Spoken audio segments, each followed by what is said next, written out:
Hey guys, it's Chris with Drop Dice, and I am back again here with the What is Blades in the Dark series. Today we are brewing Leeches. We're talking about the Leech Playbook, what it is, and how you can play it, what the different play styles available to you are. Leech is where it starts to kind of get a little bit less straightforward and give you some more options, and kind of talk about how that comes up in play as we go along.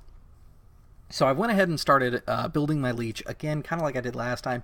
I filled in the minutia details that normally would take a little bit more time, but we're going to fill in the kind of detail-y bits that are a little bit more towards stuff that you would be maybe questioning on or building a specific way. So last time we talked about it, we're going to follow one of the archetypes laid out inside the book, or the templates rather, laid out inside the book. So let's jump right in. So this is a leech here. Again, it is a saboteur and technician. So I went with Cobb Aran. His alias is Old Cobb. He is a man, grimy, stout, and weathered, and he wears a scavenged uniform. He is from the Dagger Isles, and he is a corsair, or his family, quote unquote, is corsairs in hiding. He comes from a military background. He's a pirate, and he has the vice of faith. He goes to Lord Penderin from the Archive of Echoes and Charter Hall.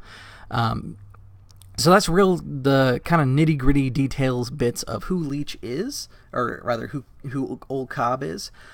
As you can tell, the Leech gets 2 in Tinker, which again is our crafting skill, and 1 in Wreck, which is our break shit apart skill.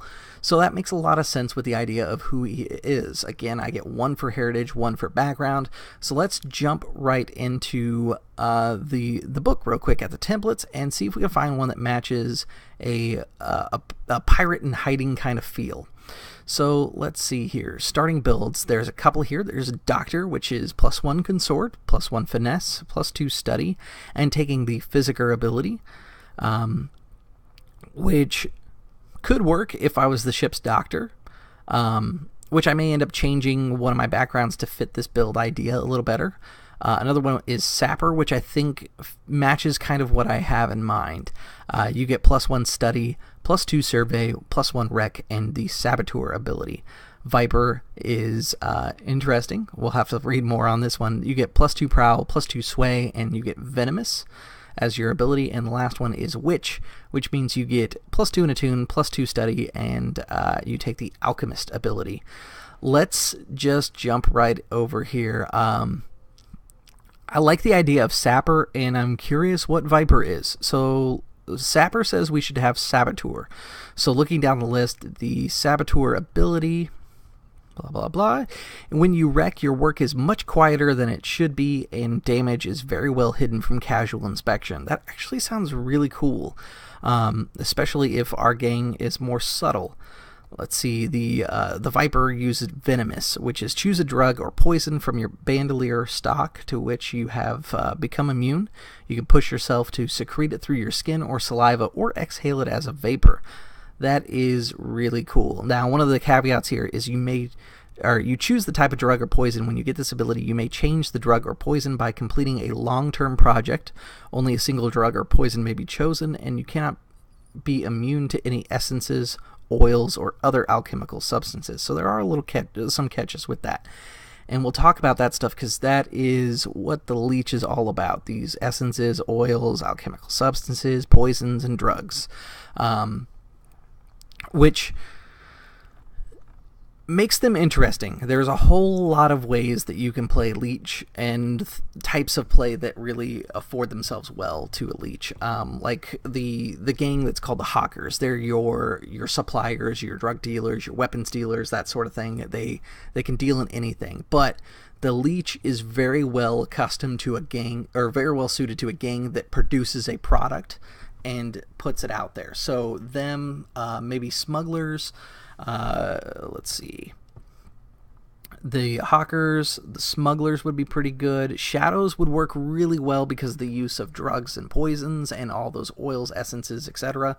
The Leech generally finds itself put well anywhere, even in a cult, which is probably their least likely one, or maybe smugglers. You could work really well by taking stuff like Saboteur to be able to hide your wreck.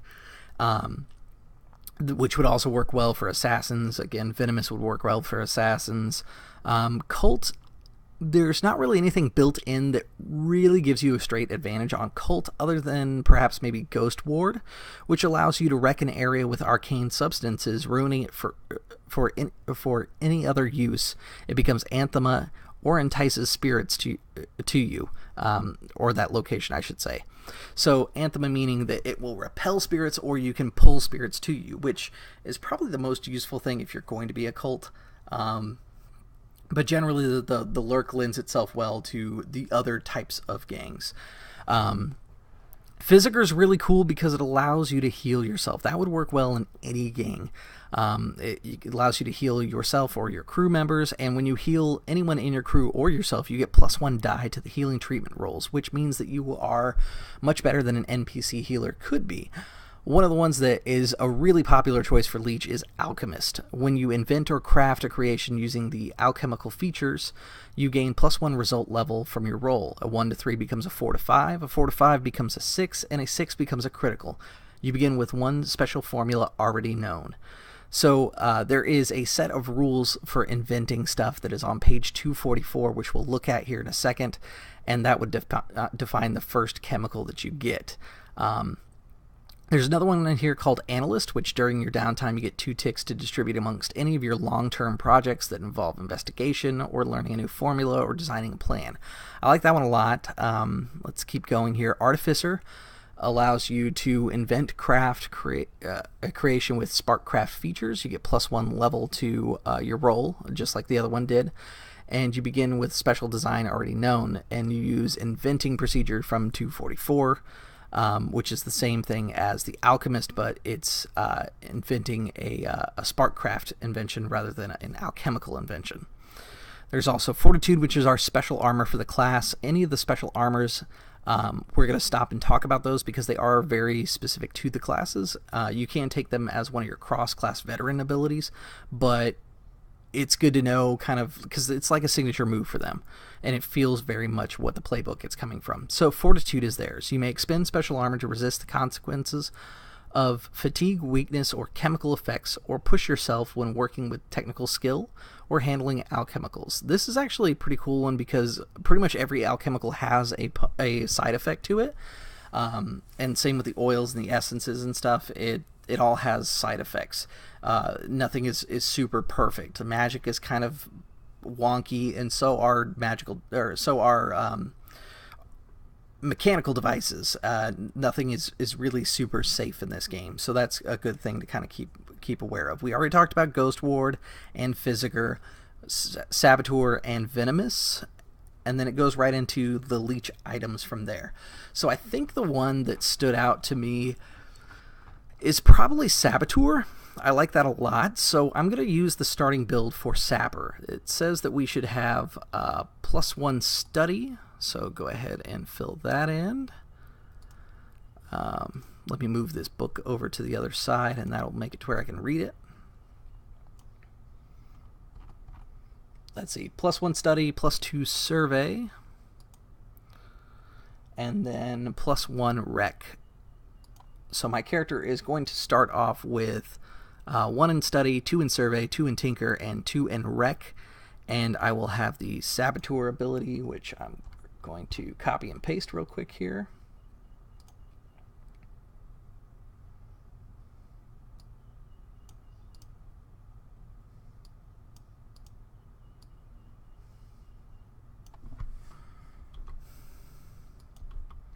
Oops.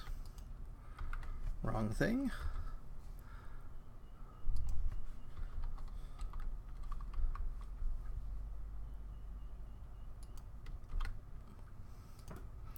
And Saboteur, perfect. All right, so that is kind of the main things. Now let's talk about what the Leech does special for its experience bump. Everything is the same except for this line right here. You address a challenge with technical skill or mayhem. That sounds really great since we decided to be the Sapper build. We have more rec in there. And I think I'm going to change one of my backgrounds here. He is not necessarily a pirate per se, but I'm going to say that he is a gunpowder smith. He's the guy on the ship that used to mix the powder and get it ready. So that fits with the idea of being a sapper. He's still a Corsair in hiding, and that gives him a unique set of features that are open to him. Now, let me go ahead and move this back over so I can read it a little bit cleaner, and we'll jump right into the special items for the Leech, because some of these are actually pretty cool. Fine tinkering tools are pretty much what you think they are. Same with fine wrecking tools, blowgun, darts, and syringes, which is basically applications for your alchemist type things, your poisons, etc. The interesting one that is like Leech specific is a bandolier. If you want to be someone who poisons someone, the Leech is definitely the way to go. The bandolier is a strap worn across the body, fitted with special padded pouches to hold 3 alchemical agents or sparkcraft bombs. When you employ an alchemical or bomb from the bandolier, choose one from the list on the right, or one of your custom-made formulas. See page 226 for more on alchemicals and bombs. During downtime, you automatically refill your bandoliers as long as you have reasonable access to your supplier or workshop. So to give you an idea, there are 1, 2, 3, 4, 5, 6, 7, 8, 9, 10, 11, 12, 13 different things that you can have inside your bandolier to start off with that go from stuff like binding oil to drift oil, drown powder. Drown powder is really scary, to be honest. It's kind of like having a powder that waterboards someone. It's crazy. It gives them the effects of drowning, essentially. Eye blind poison, fire oil, grenade, quicksilver, skull fire poison, smoke bomb, spark, which is a drug, standstill poison, trance powder, alkahest is what it's called. So that gives you an idea of the different things that are on there, and we'll jump over to 226 in a second to look a little bit more in detail at these things. And then lastly is gadgets. You may create gadgets during your downtime by tinkering with tools and materials. You see page 227 for the types of gadgets and how to invent them. You have to track the load for each gadget you deploy during an operation. And gadgets are kind of cool. Think of it like if you've seen the Overwatch video where Tracer's hunting Widow, I think is her name, the female sniper from the bad guy group. She sets up like a bomb that is basically a claymore. That could be a gadget. It's pretty cool. So let's jump down to page 226 and just kind of talk about some of those options real quick here. Let's see, or excuse me, 266 rather, and 267.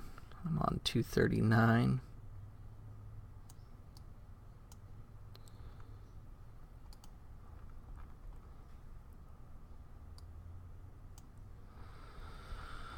All right, looking for a page number here, 270. Went a little too far.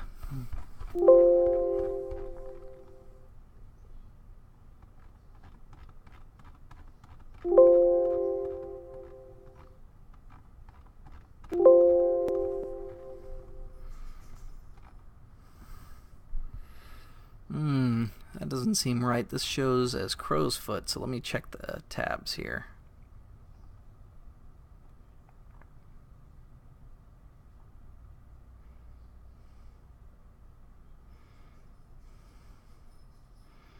Here we go, crafting. So underneath inventing, to give you an idea about what the Leech's thing is. Now anybody can invent. This is something you can do as a long-term project, but the Leech happens to be better at it than most people are. So crafting is a thing that a PC with Tinker can do with special materials or tools. They can create strange alchemicals, build or modify items, create sparkcraft gadgets, or enchant arcane implements or weapons. The system for each method is similar with different details depending on the nature of the project. So looking at inventing, basically you need to study as a long-term project to create new formulas and designs. Each one is an 8 progress clock to invent and learn. The player and the GM will answer questions about the invention to define what it will do in play and what is required to create it. This is probably my favorite kind of inventing system that I've played in a long time, just because it is narrative focused. And allows the player a lot of freedom, but also allows the GM a lot of ways to make that freedom not run completely rampant. So here's the questions that you ask. So the GM asks, what type of creation is it and what does it do? A player answers, a creation might be a mundane, alchemical, arcane, or sparkcraft. If a PC has an appropriate special ability, alchemist, artificer, or strange methods, they may get a bonus when crafting certain types of things. So for this example, let's say that they're going to create an arcane enchanted sword. And it's the Tinkerer trying to mess with the arcane. Or the Leech, rather, trying to mess with the arcane. The player asks, what is the minimum quality of level of this item? And the GM gets to answer that with a magnitude of the effect of the item produces as a guideline. So magnitude is basically a way to judge scale, and it's kind of abstracted out like a lot of things inside this game are. So what I would do is decide on what the level of magnitude is based upon a chart in the book that basically it breaks it down into 3 categories: area and scale, duration, range, tier, and quality and force. 3 big block categories inside this chart, but 5 in total, basically. Now,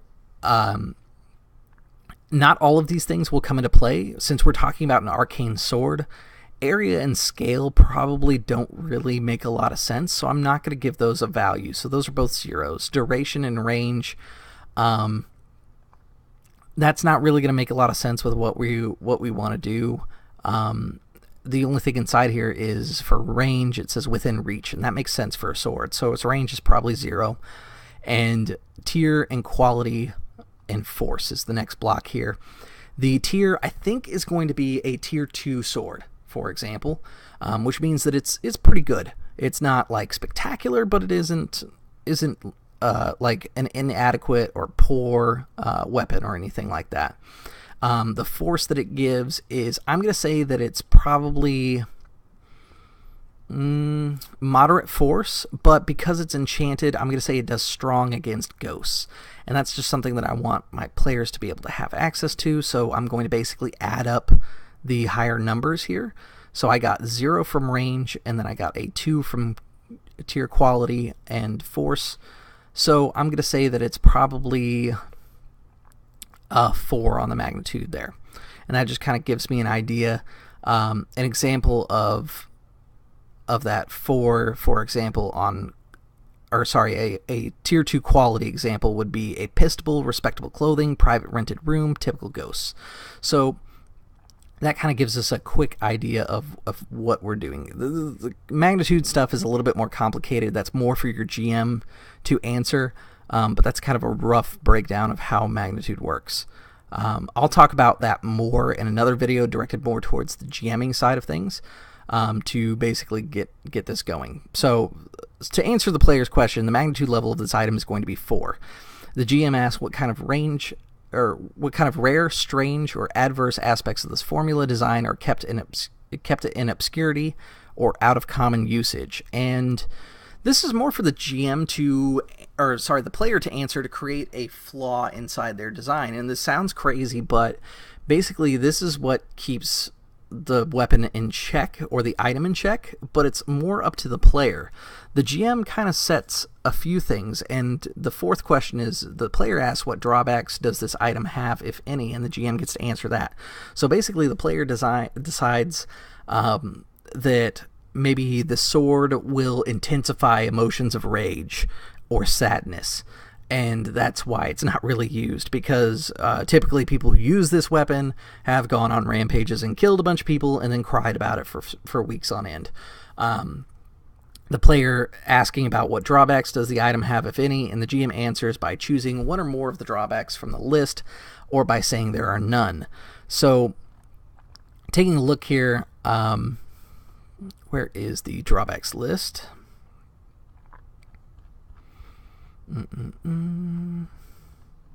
Here we go. So the drawbacks that I'm going to say with the sword is that it's unreliable. When you make the item, make a fortune roll using its quality to see how well it performs. That sounds pretty good. Or maybe volatile. Item produces a dangerous or troubling side effect for the user specified by the GM. See examples in sample creation on the next page. Side effect or consequence may be resisted. I like volatile because that means the players can resist it. So for our magic sword, we'll say it's volatile, and it will either make you fly into a rage or become unfit to battle because you are so consumed by sadness. Something like that. It does have a couple samples inside here, like for sample creations, they do have a list of bombs, oils, poisons, and drugs, potions, things like that. They also have special formulas, which are like special things that alchemists can do, requiring the alchemy or arcane abilities. There are simple gadgets and special plans, which are like stuff like Black Salt Bomb, which covers a small room, keeping ghosts from exiting or entering, and that is volatile, to give you an idea. It also tells you about how to create a hull, which is basically a Sparkcraft body used to hold a ghost. Think of it like a golem body with a ghost inside. So one of the crafting examples is creating a flamethrower. And basically the GM and him go back and forth. The flamethrower, to give you an idea, is a level 6. It's 2 for the area, 3 for the force, and 1 for the range. This weapon is somewhat advanced for Duskfall, but it is doable. So the GM asks what kind of rare and strange adverse effects. These were the 2 interesting questions at the end. So the player answers, well, I think the obvious one is the difficulty of managing the volatile fuel under pressure without turning the bomb into a weapon. So when the GM asks about the drawback, it's going to be volatile because the player pretty much already said that the weapon is volatile, so it makes a lot of damage, a lot of sense. And the GM says the dangerous consequence will usually be collateral damage, though the possibility of the tank exploding might come up if it takes damage. I also think that the consumable drawback, which means that it needs fuel and needs to be refueled, which makes a lot of sense. Basically, this conversation tells you how these things are going to come out in play. So that is, in a nutshell, how to play the Leech. Again, if it's italicized, that means it doesn't take up any inventory, so you always have your blowgun, darts, and syringes. However, if you want to have your alchemicals, this is where it gets interesting. It says Bandolier of Alchemicals 3, but it gives 1 box. That means if you are carrying 3 of them on you, or if you have 1 bandolier, you have 3 chemicals on you, and it's all 1 load. It's really the only example I can think of that is like that. Some of them are a little different. Remember when I said that anybody can tinker? While the Leech does have fine tinkering tools, everyone does have tinkering tools available to them. So those are things that you could take advantage of. My Saboteur probably carries subterfuge supplies because he was a sapper. He has Saboteur, stuff like that. It makes a lot of sense. Gadgets are interesting, and they can be built to be custom using those creation rules we just talked about. Lastly, what we're going to do is jump over to the Leech one more time real quick here and take a look at his friends and rivals. Jumping right into not the cruise, the Leech. Here we go. So for the Leech we have, let's see, Stasia, who's an apothecary, perhaps a former scoundrel turned legitimate alchemical business, or perhaps the other way around. Veldrin, a psychonaut, perhaps too addicted to or perhaps an addict to poison to return to lucid thought, perhaps an explorer in psychedelic realms beyond mere mortal experience. Eckerd, which is a corpse thief, perhaps a good source of raw materials, as it says. Jul, the blood dealer, what a strange clients does he have, or they have, rather. Melista, a priestess. To what forgotten god does Melista give her service? I really like Melista because I have faith as my vice. So we'll go ahead and add Melista as our friend. I'm going to say she probably worships something similar, if not the same god that I do. And that's going to be our connection. I'll work with the GM to create which forgotten god I'm following. As far as a rival, I think I like the apothecary. Stasia may have had some collateral damage issues with old Cobb at one point, and while they work in similar circles, they don't necessarily business-wise compete with each other, but because of the strain put on their relationship from blowing up her old apothecary shop, they're not the best of friends. So that's basically how that works. From here, what you can do is, this is kind of interesting. When you choose your bandolier, you can click that and then click on alchemicals and open it up like that. And then you can basically pick out these as you use them. That's the cool part. Like, once you pick bandolier, you don't have to immediately pick your 3. You can turn around and say, oh, I'm going to throw out binding oil, and then I'm going to use some drown powder, and then because I hate people, I'm going to use drown powder again, and that's your whole bandolier. So that's basically how the chemicals tab works, and you can close that up for later viewing. Now, last time we said we were going to talk about planning and load. We've talked about load quite a bit. So what I want to do is talk about planning. Basically, when you choose a plan, you're going to provide one detail to that plan. And instead of being like other games where you basically have to anticipate what the GM is going to throw at you, you do your planning in a short, concise manner. Basically, you get together as a group and you say, okay, how do we want to handle this situation? Do we want to assault using a point of attack, or do we want to use an occult ability and talk about what arcane powers are involved? Do we want to use deception? What method of deception are we using? Social? What's our connection to the scene? Or stealth with what entry point are we using? And transport, what route are we following?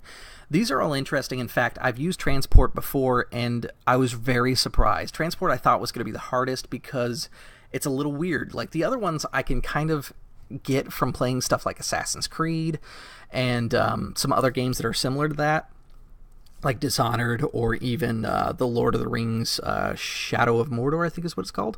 But essentially, like, an assault makes a lot of sense. How are we going to attack? So if I was playing Assassin's Creed and playing it as, Murderer's Creed, which a lot of people do once you get about halfway through the game, instead of like sneaking around to the side entrance, which would be a stealth entry, and following all those optional quest missions inside the assassination, I'm going to assault. I'm just going to walk right up, kill the guards at the front, climb a ladder, get on top of a roof, and then jump down and kill the person I need to kill, and then run out of there. That's an assault mission.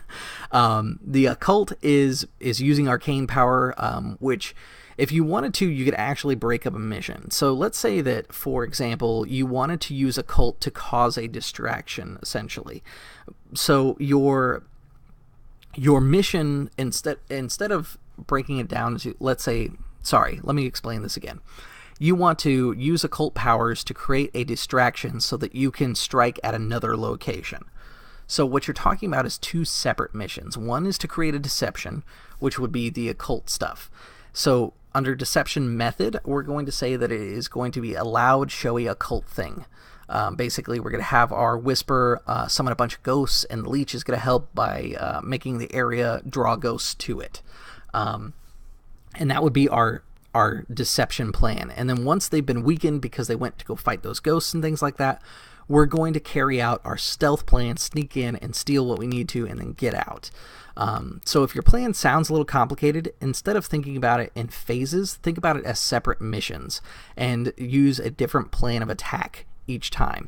So where occult gets different is you're actually using magic to accomplish it. So for example, let's say you're going against the Dwemer sisters, who are notoriously magic themselves, and you want to steal a magic artifact, but you want to make sure that they don't know it. So you're going to use occult power to first cause deception and basically screen yourselves. So that's mission number 1, is to create some sort of way to be stealth.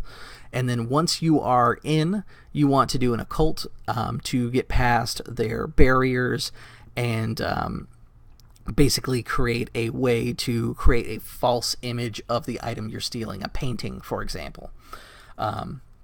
That would be under occult and the arcane power that you're using.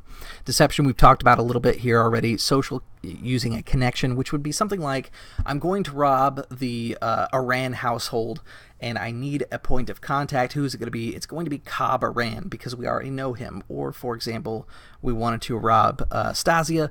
It's Stasia's preferred client base. We're going to use them as our social way to strike against Stasia. Stealth, again, pretty obvious. And transport, this is the one that I thought was really cool.